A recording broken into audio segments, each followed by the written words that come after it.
vision, and it will contain a lot of things about the characters and who they are, where they're heading that people might not have seen or expected. Thanks. Okay, over there, Charlie. Oh, hey. So one of the things that really fascinates me about Dollhouse is the fact that you project so much onto Echo, like she's their savior, she's going to destroy the Dollhouse, she's going to redeem it, she's going to, you know, are we going to see that developing more in season 2 as she starts glitching more, and like everybody's aware that she's glitching, or people are going to keep kind of projecting new, weird ideas onto her? Yes, you're very right to say that they're projecting on her a lot of her life, not just because she's a doll, but also just in general has to do with the fact that people become obsessive about her, but we are going to learn, and starting in this season, that they're not wrong, that there is something truly special about her, and that she is going to be a major factor in what happens to the Dollhouse over the next years. Joss, you talk a lot about your former shows in a way that some might speak of a lost love. So I'm wondering if going into Dollhouse Season 1, if you had any concerns about becoming that emotionally involved in the show again, and if that maybe held you back. And if so, how that evolved when you found out that Fox was going to let you and Dollhouse keep dating. Well, I have been hurt before. It's true. So I made the decision early on just to phone it in, and I really feel that better for me. No, you know what? I'm a little bit wiser and a little bit more removed in terms of how I deal emotionally with the whole business of it. But when I get into the story, that's the only world I live in. And I love the characters and I love the cast so much. When I'm in that writer's room and we're talking about them, that's our life. In the same way that it's always been, that's our only life. And all we do is get excited and come up with things that we're a little embarrassed we thought of. Joss, could you talk us through the renewal process and how close the show could have come to being canceled? I'd say it came extraordinarily close to being canceled. I'd say it was probably pronounced on the table.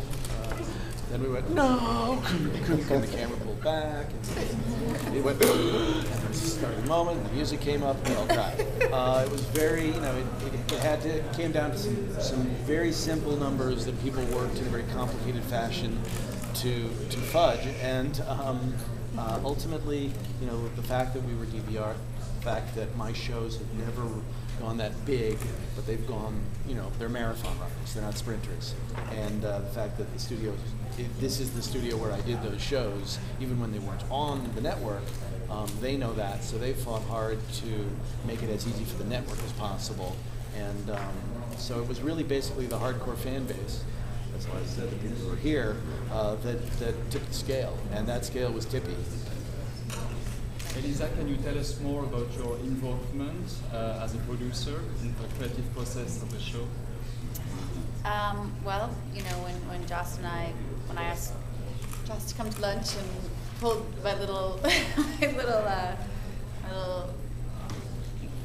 request out of him to help me in the next, place that I wanted to go in my career, he wanted to help, but I don't think he wanted to do it all. And so we sort of established that we would do this as a team. And when we're on the show and actually in production, there's a lot going on. There's a lot of there's a big cast. It's a big show, and it was sort of a partnership. And I do feel a responsibility, and sort of I have that much more invested in the show because I want to see it. I want to see it go on, and I want to see it be great. And when Joss is sort of off doing other things and writing shows, I feel like I am the constant on set, and in a way I try and hold the set down or blow it up. But I'm learning, and so that's a different role for me. But it's something I'm grateful to Joss for, because it's given me an opportunity to also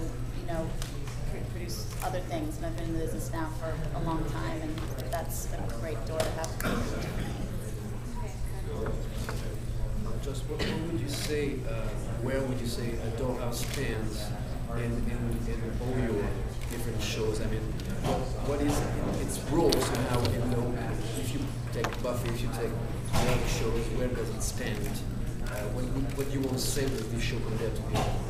I think with this show, I want to say to the people who have, felt a connection to me, that maybe you want to back away and avoid eye contact. Maybe there's something horribly wrong with it. And this is my very poetical way of expressing it. I think of it as a work that actually frightens me at times in a way that my shows seldom got to. And at the same time, you know, I have that sort of jolly love of everything that's going on, and I have to be reminded sometimes of what I'm doing is reprehensible.